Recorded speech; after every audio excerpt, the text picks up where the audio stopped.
नमस्कार दोस्तों, मेरा नाम है काव्या और क्राइम केस सीरीज में एक बार फिर से आप सभी का स्वागत है। तो चलिए दोस्तों, कहानी को शुरू करते हैं। रमा और विजय की दोस्ती प्यार में बदल चुकी थी, लेकिन इस प्यार ने उन्हें जीवन के जिस मोड़ पर लाकर खड़ा कर दिया था, उसकी कल्पना उन्होंने कभी नहीं की थी। वह दोनों बचपन से एक ही कॉलोनी में आस पड़ोस में रहते हुए बड़े हुए थे। दोनों ने एक साथ स्कूल व कॉलेज की पढ़ाई पूरी की। उनके संबंध मित्रता तक सीमित थे, वह भी सीमित मात्रा में। दोनों एक ही जाति के थे, सो स्कूल समय तक एक दूसरे के घर भी आते जाते थे। कॉलेज में भी एक दूसरे की पढ़ाई में मदद कर देते थे, एक दूसरे के छोटे मोटे कामों में भी सहयोग कर देते थे। लेकिन कॉलेज के समय से उनका एक दूसरे के घर पर आना जाना बहुत ही कम हो गया था। जाना हुआ भी तो अपने काम के साथ में एक दूसरे के परिवार से मिलना मुख्य होता था। दोनों अपने समाज जाति की मर्यादा जानते थे। अब दोनों जवानी की उम्र से गुजर रहे थे। रमा तभी विजय के घर जाती जब विजय की बहन से उसे कुछ काम होता। विजय से तो एक औपचारिक सी हेलो ही होती। कॉलेज में भी उनका मिलना बहुत जरूरत पर भी हुआ करता था। रमा को यदि विजय से कोई काम होता तो वह विजय की बहन या माँ से कहती।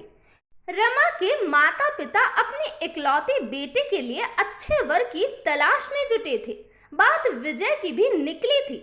रमा के पिता ने कहा, लड़का तो ठीक ठाक है, लेकिन करता तो कुछ नहीं है फिलहाल। रमा की माँ ने कहा, अभी तो पढ़ाई कर रहा है, पास का देखा पर का लड़का है, रमा से पटती भी है। माँ की बातें रमा के कानों से होते हुए उसके दिल में पहुंची।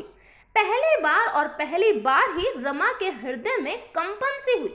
रमा के पिता ने एक सिरे से नकारते हुए कहा, पढ़ाई पूरी होने के बाद नौकरी की कोई गारंटी नहीं है और मैं अपने इकलौते बेटे का विवाह किसी बेरोजगार से नहीं कर सकता। फिर इतने पास रिश्ता करना भी ठीक नहीं है। अभी तो विजय की बहन बैठी हुई है। शादी के लिए मुझे विजय के पिता का व्यवहार और उनकी क्लर्क की नौकरी दोनों ही कुछ खास पसंद नहीं है। अपने पति को आवेश में देखकर रमा की माँ किचन में जाकर घरेलू कामों में जुट गई। विजय को जब मालूम हुआ कि रमा के लिए लड़के वाले देखने आ रहे हैं, तो पता नहीं क्यों पहली बार उसे लगा कि उसकी प्रिय वस्तु कोई उससे छीन रहा है। उसने हिम्मत करके अपनी माँ से रमा के साथ शादी की बात चलाने को कहा। विजय की माँ ने कहा, बेटा पहले नौकरी करो, फिर बहन के हाथ पीले करो, उसके बाद अपनी शादी के विषय में सोचना। माँ ने कह तो दिया, लेकिन बेटे के चेहरे को भी पढ़ लिया। उन्हें स्पष्ट नजर आया कि उनका बेटा रमा से प्रेम करता है। बेटे की तसल्ली के लिए माँ ने कहा, अच्छा देखती हूँ, तुम्हारे पिता से बात करती हूँ। विजय के चेहरे पर प्रसन्नता छा गई, जिसे माँ से छिपाने के लिए वह दूसरे कमरे में चला गया। विजय की माँ ने रात को भोजन के बाद अपने कमरे में पति से बेटे की मन की बात कही। इस पर पति ने कहा, वह लोग ऊंची हैसियत वाले हैं, अपने से बड़े घर की लड़की लाने का मतलब समझती हो, सह पाओगी बड़े घर की बेटी के नखरे, फिर इतने पास में रिश्ता, घर में जवान बेटी बैठी है, बेटा बेरोजगार है, किस मुंह से शादी का रिश्ता लेकर जाएंगे? ना अपमान नहीं करवाना मुझे, फिर मैं ठहरा ईमानदार आदमी और मामूली सा क्लर्क, वह है इंजीनियर और 2 नंबर के पैसे वाले। विजय की माँ ने कहा, वो मैं समझती हूँ, बेटे के दिल में कुछ रमा के लिए है, इसीलिए कहा। विजय के पिता ने कुछ पल ठहर कर कहा, मैं तो बात करने नहीं जाऊंगा, तुम चाहो तो किसी और के माध्यम से बात चलवा कर देख लो। बेटे की तरफदारी करने से अच्छा है बेटे को समझाओ कि अपने पैरों पर खड़े होकर उनके बराबर बन के दिखाए। पत्नी ने करवट ली और सोने का प्रयास करने लगी। वह इस बात को यही खत्म कर देना चाहती थी। बाजार से जरूरी सामान मंगवाना था। रमा के पिता कुछ अस्वस्थ थे। रमा की माँ ने विजय को आवाज देकर बुलाया और कहा, रमा को देखने वाले आ रहे हैं, ये लिस्ट ले जाओ, बाजार से सामान जल्दी ले आना। सामान की लिस्ट और रुपए लेकर विजय बाजार की ओर चल दिया, लेकिन मन उसका उदास था। वह सोच रहा था कि रमा किस तरह उसे मिल जाए। कैसे वह रमा को अपना जीवन साथी बनाएगा। एमएससी का अंतिम वर्ष था उसका, नौकरी मिलने में समय लगेगा। विजय के अंदर इतनी हिम्मत नहीं थी कि वह रमा के पिता से अपने विवाह की बात कर पाता। मां ने अपने एक परिचित से रिश्ते की खबर भेजी थी, लेकिन उत्तर अनुकूल ना था। बात औकात, हैसियत, बेरोजगारी पर आकर अटक गई थी। विजय के मन में अजीब से अधर चल रहे थे। स्वयं को संभालते हुए बाजार से सामान लाकर उसने रमा के पिता को सौंप दिया। लड़के वाले आ चुके थे, इसीलिए रमा के माता पिता ने विजय को बैठने को भी नहीं कहा। विजय पास के गार्डन में पहुंचा। थके हारे टूटे हुए व्यक्ति की तरह मन में सोचने लगा, रमा का ये रिश्ता टूट जाए, रमा का विवाह हो तो मुझसे, अन्यथा ना हो।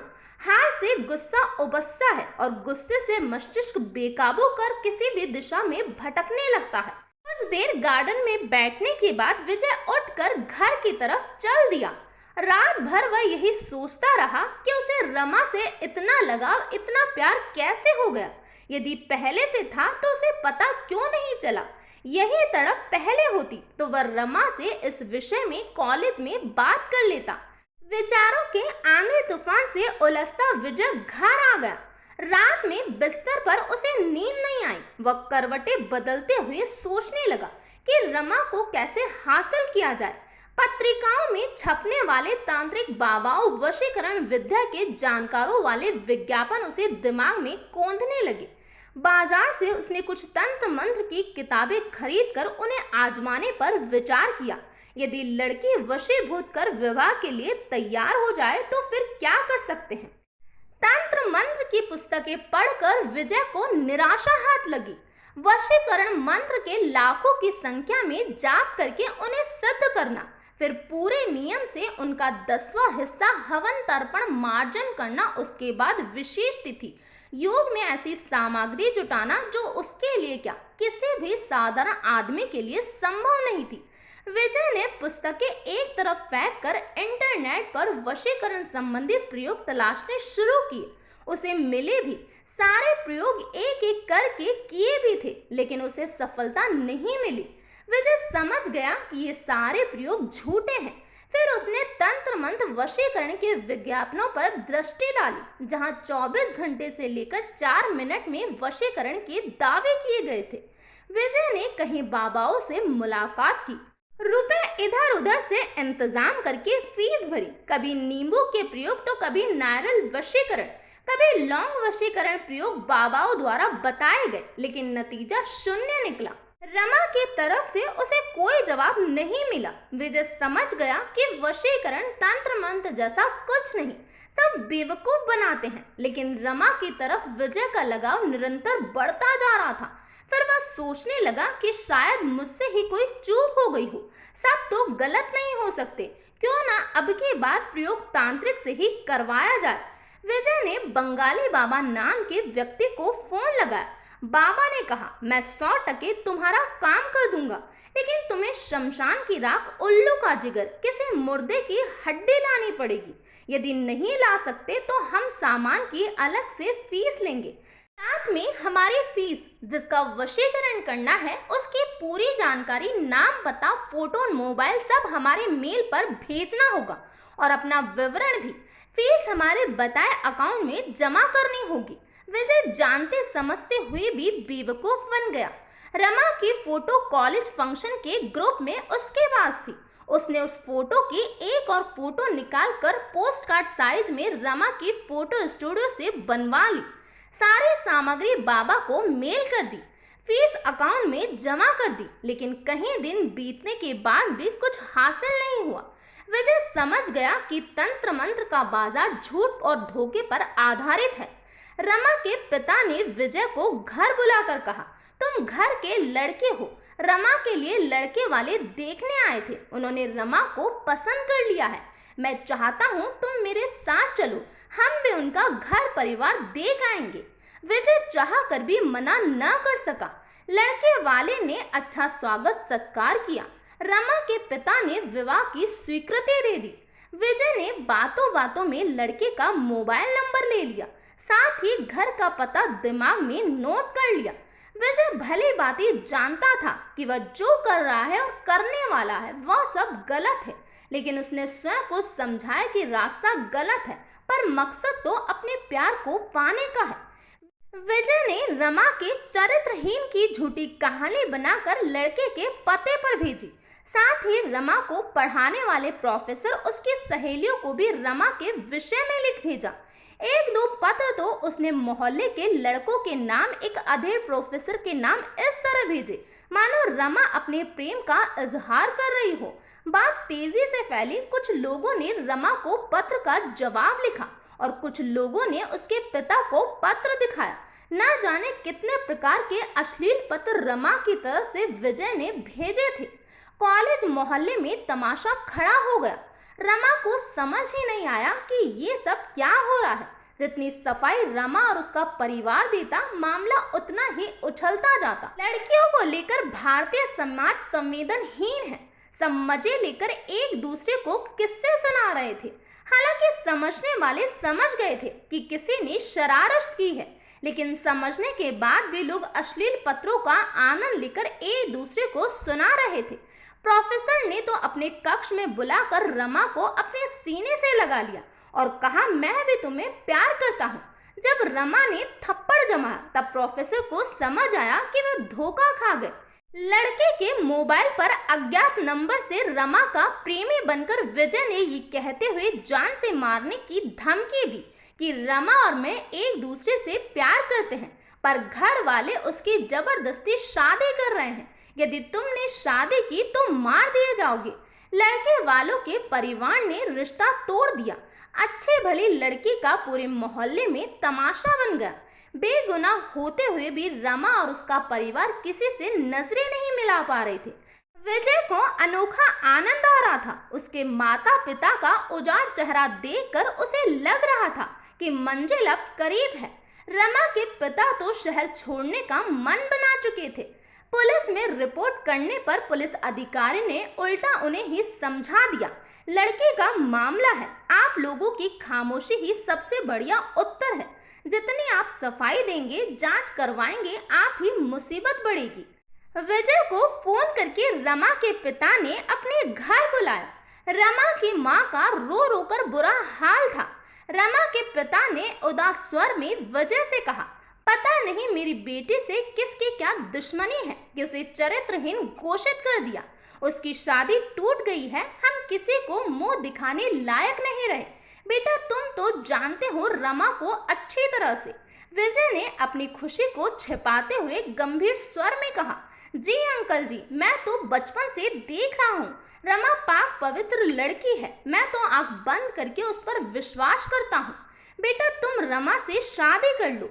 रमा के पिता ने हाथ जोड़ते हुए विजय से कहा, मैं तुम्हारा जीवन भर ऋणी रहूंगा, अन्यथा हम तो शहर छोड़कर जाने की सोच रहे हैं।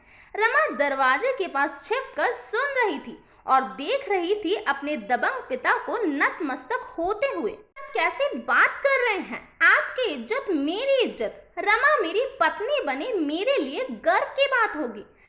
विजय की बात सुनकर रमा के मन में फिर से एक बार कंपन हुई। इस कंपन में प्यार के साथ सम्मान भी था और आभार भी। विजय ने अपने घर में दो टूक उत्तर दिया, मैं रमा से ही शादी करूंगा।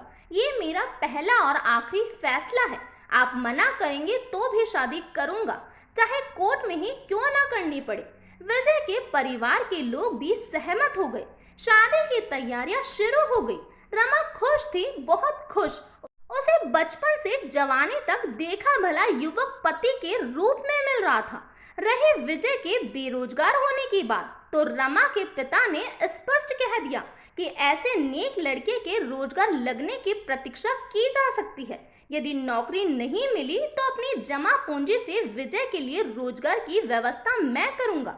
इधर रमा और विजय की शादी की तैयारियां चल रही थी और उधर एक दिन अचानक रमा के मोबाइल फोन पर किसी अजनबी का फोन आया।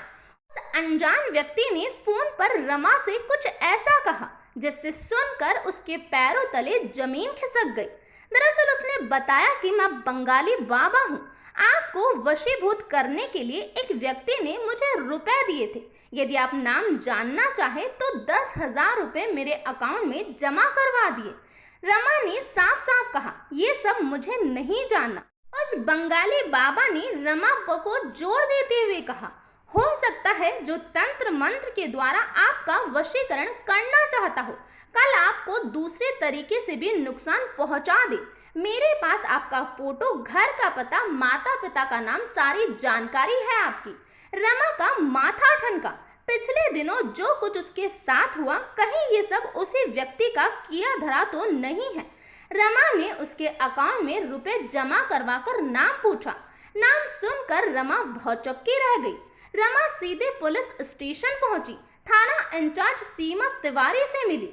अपनी बदनामी और उन पत्रों की जानकारी देकर बाबा द्वारा बताया गया नाम बताया। आप चिंता मत करिए, मैं बारीकी से जांच करके अपराधी को कड़ी से कड़ी सजा दिलवाऊंगी। पुलिस ने अपनी जांच शुरू की। रमा की शादी जिस लड़के से होने वाली थी, उस लड़के और उसके परिवार वालों को थाने बुलाकर पूछताछ की। लड़के को जिस नंबर से फोन करके जान से मारने की धमकी मिली थी, उस नंबर की जांच के साथ उन तमाम पत्रों की भी जांच की गई जो रमा के विरुद्ध मोहल्ले, कॉलेज और लड़के वालों के घर भेजे गए थे। जांच का परिणाम ये निकला कि सब कुछ विजय द्वारा ही किया गया था।